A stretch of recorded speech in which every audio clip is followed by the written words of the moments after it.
कहाँ चूक हो रही है मनुष्य से कि मनुष्य कितना प्रयास करता है, कर्म करता है स्वस्थ और सुखी रहने के लिए, लेकिन लगातार है कि मनुष्य का स्वास्थ्य खराब होता जा रहा है और मनुष्य को सुख नहीं प्राप्त हो रहे, सुख नहीं मिल रहे हैं, मनुष्य दुखी होता जा रहा है। आखिर कौन सा कारण है, क्या कारण है, कहां चूक है?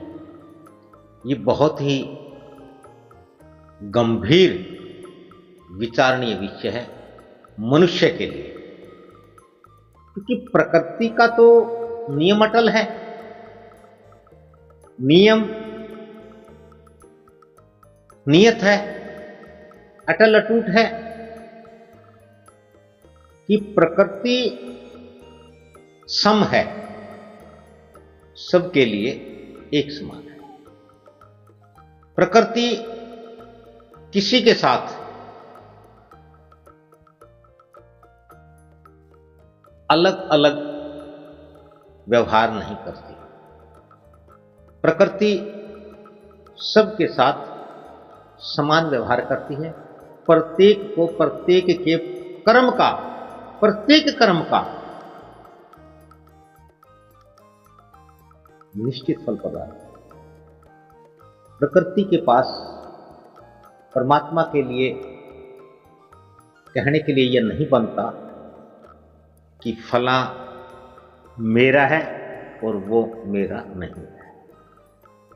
सबके सब जितने जीव इस ब्रह्मांड में, इस सृष्टि में, इस संसार में हैं, चाहे वो जलचर हो, थलचर हो या नभचर हो, जो भी हैं, वो सभी समान रूप से परमात्मा के हैं। इसीलिए तो वो प्रकृति है, वो परमात्मा है। मनुष्य ऐसा नहीं करता है, मनुष्य ऐसा नहीं कर पाता। कोई विरला मनुष्य, और उसे हम मनुष्य नहीं कहते,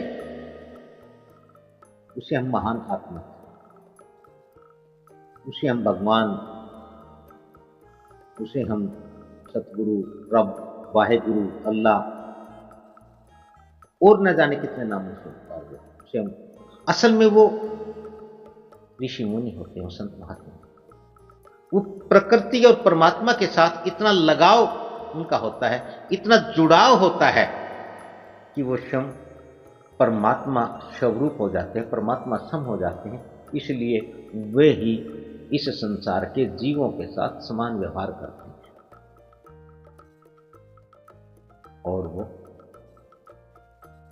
केवल वो कर्म करते हैं, यानी कि वो सदकर्म करते हैं जिसका फल केवल सद होता है, सत होता है, सत्य होता है।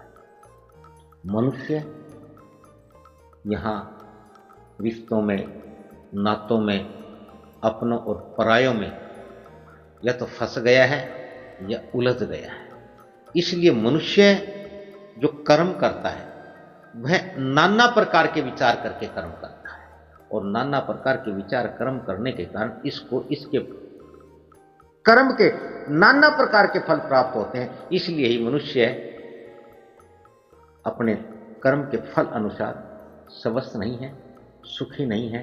इसके लिए मनुष्य को सद्विचार और सदकर्म का प्रयास करना होगा, और इसके लिए मनुष्य को किसी योग्य, किसी पक्के पूरे सतगुरु की शरण ग्रहण करनी होगी, धारण करनी होगी, किसी सतगुरु के आदेशों की पालना करनी होगी, तभी मनुष्य स्वस्थ रह पाएगा, सुखी रह पाएगा।